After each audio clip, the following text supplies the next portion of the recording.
Assalamualaikum warahmatullahi wabarakatuh. Bismillahirrahmanirrahim. Alhamdulillahirrabbilalamin. Wassalatu wassalamu ala ashrafil anbiya'i wal mursalin sayyidina wa maulana Muhammadin wa ala alihi wa sahbihi ajmain. Amma ba'd.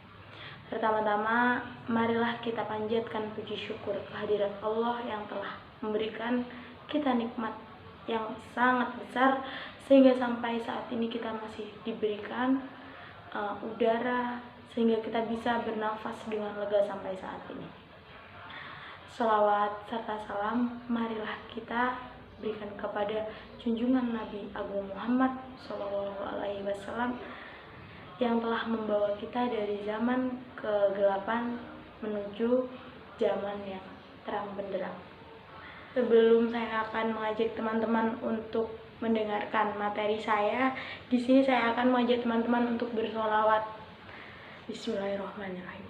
Sholatullah, salamullah ala toha rasulillah. Sholatullah, salamullah ala yasin habibillah. Tawasalna bibismillah wa bil hadi rasulillah wa kulli mujahidillah bi alil badri ya Allah. Terima kasih teman-teman. Di sini saya akan menyampaikan materi tentang 5 rukun Islam. Semua hal yang berkaitan dengan Islam itu dibangun dari 5 rukun ini. Teman-teman juga pasti udah pada tahu kan rukun Islam itu apa saja. Yang pertama yaitu ada syahadat, sholat, zakat, puasa, dan kemudian haji. Sebagaimana seperti sabda Rasulullah. Beliau bersabda bahwa Islam adalah engkau bersaksi bahwa tidak ada sesembahan yang berhak untuk disembah kecuali Allah, dan bahwa Nabi Muhammad adalah utusan Allah.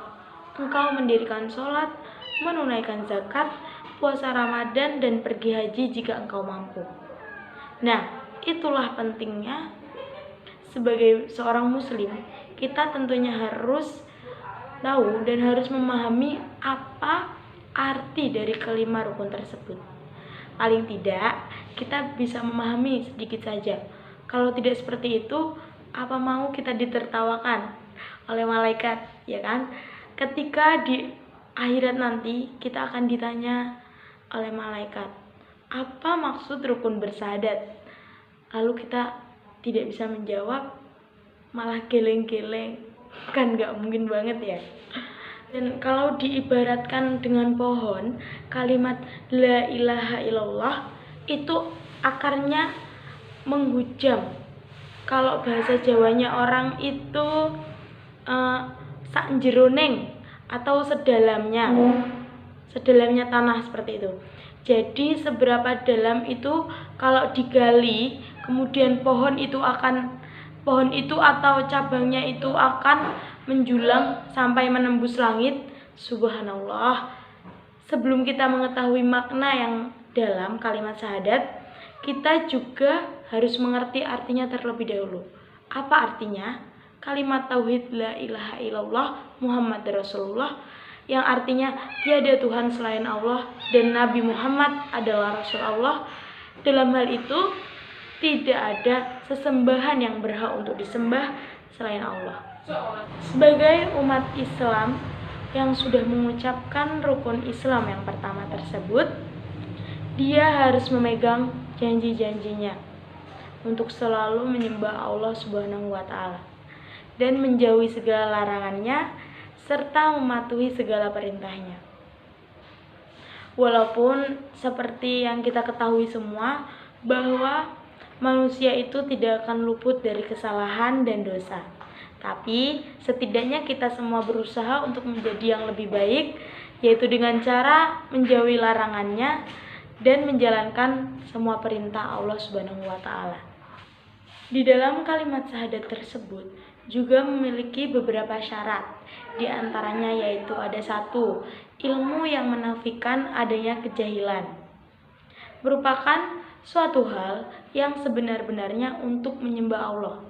Jika menyembah selain Allah, maka hal tersebut disebut dengan kebatilan. Bahkan Utsman bin Affan pernah berkata bahwa Rasulullah bersabda, "Barang siapa yang meninggalkan dunia dan ia mengilmui bahwa tiada Tuhan selain Allah, maka ia akan masuk surga." Sungguh sangat luar biasa jika kita mengetahui isi dari kalimat syahadat tersebut.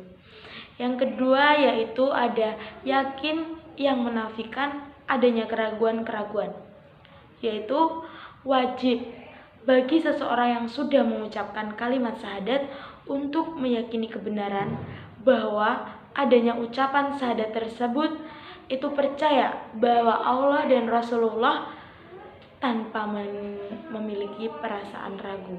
Jadi kita benar-benar yakin bahwa kita mengeluarkan kalimat tersebut tanpa ada keraguan sedikit pun.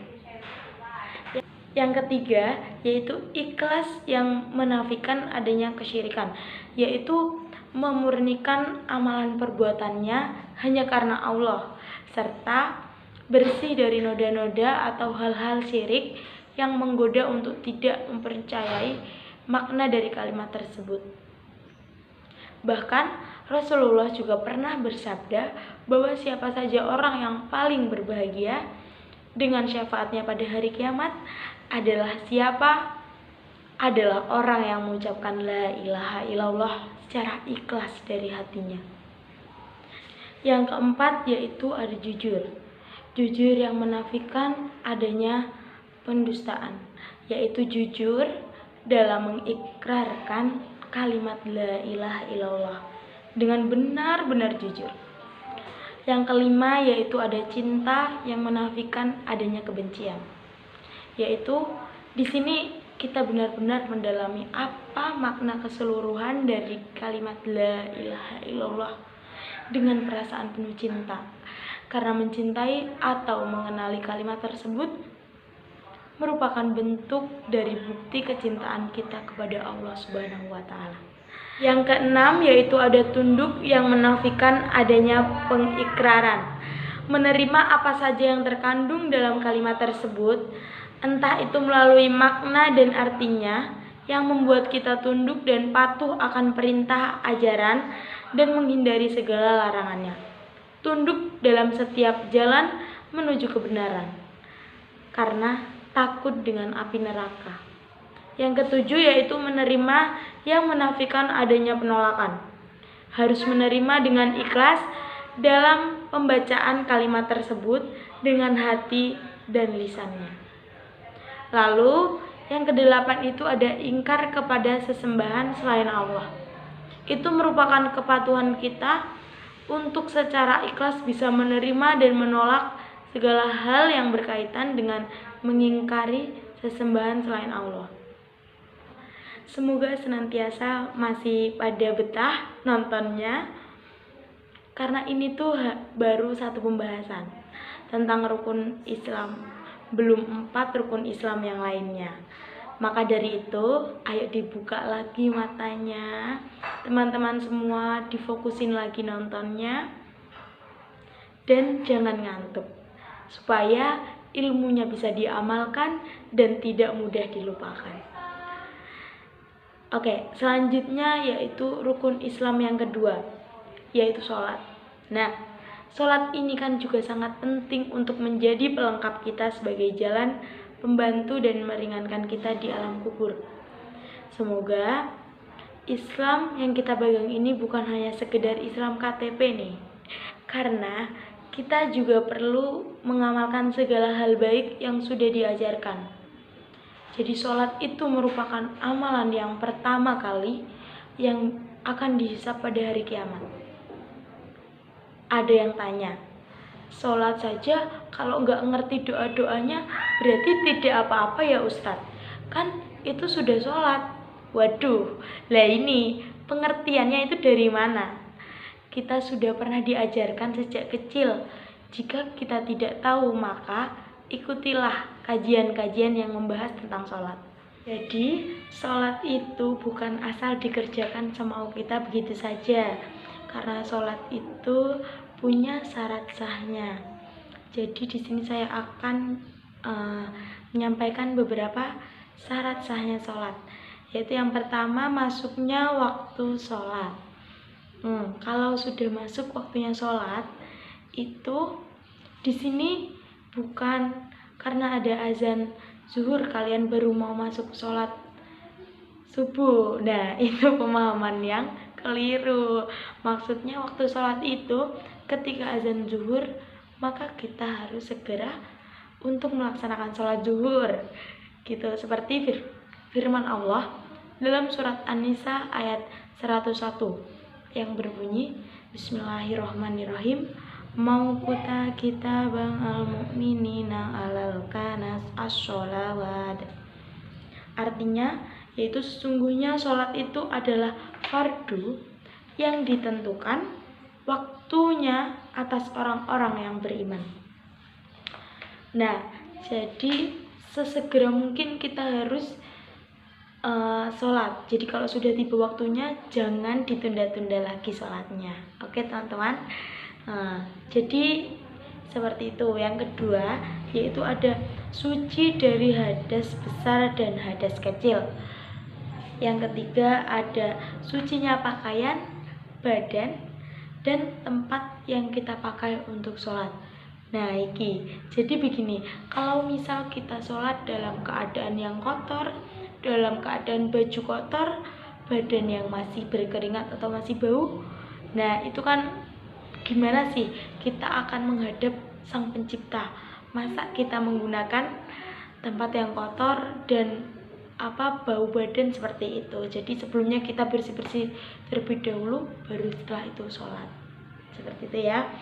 Jadi yang keempat itu menutup aurat. Teman-teman juga pasti sudah tahu kan yang dimaksud menutup aurat itu seperti apa. Yang kelima yaitu menghadap kiblat. Yang keenam yaitu dengan niat.